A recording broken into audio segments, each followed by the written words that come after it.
If you've been wanting to do science notebooks and aren't sure where to start, or maybe you've done them but they feel a little chaotic, this series is for you.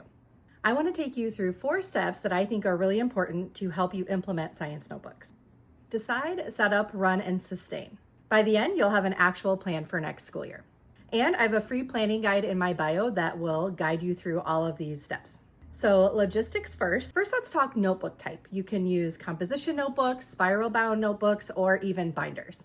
Now, I have used all 3. What I like about composition books, which I've currently been using for the last few years, is that when you open them up, there's a 2-page spread. And I like that those 2 pages go together. Also, since they're sewn down the middle, you don't have pages falling out like you sometimes do with the spiral bound notebooks. Now, the downside to composition notebooks is they're a little bit smaller, so you do have to shrink any handouts down to 80%. And once you get into this routine though, it really doesn't seem like that big of a deal. My problem with spiral bound notebooks was that I was letting students supply them, and so they were all kinds of different sizes. I had a lot of pages fall out, and also students would use pages for other things. I did try binders this year. I tried it first semester for my astronomy class, and I do have colleagues that really like using binders, but it just didn't work for me.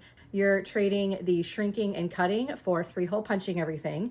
And then I just didn't find a good groove with getting students organized. I did use unit dividers, but kids were just not putting things in the same order. And for my brain, I like us all to have everything in the same order, everything on the same page. The other debate is tape versus glue. So if you're gonna put things into the notebook, you have to put them in somehow. I've used, again, every different kind of adhesive. White glue, everything sticks really well, and so I like it for that, but it gets very messy. I've tried not a lot. I tried the special caps that only let a certain amount out, but I just find them to be kind of messy. The pages get glued together. Students like to coat their hands in glue, so white glue just didn't work for me. So then I tried glue sticks, which I did like a little bit better. The only problem I find with glue sticks, 2 problems. One is that pages tend to fall out after they dry for a while. And then also if students leave the caps off, they're totally ruined. So what I've been using the past few years is tape. So I use tape dispensers. Now, besides being expensive, yes, kids also like to make little tape fingers and tape balls, but you're gonna have to be on top of that classroom management with any supply that you use.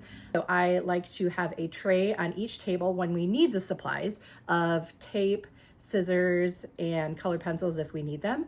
When we're not using the supplies, my suggestion to you is to not have those materials out, because that's when things get broken and misused. So just put the materials out when you need them.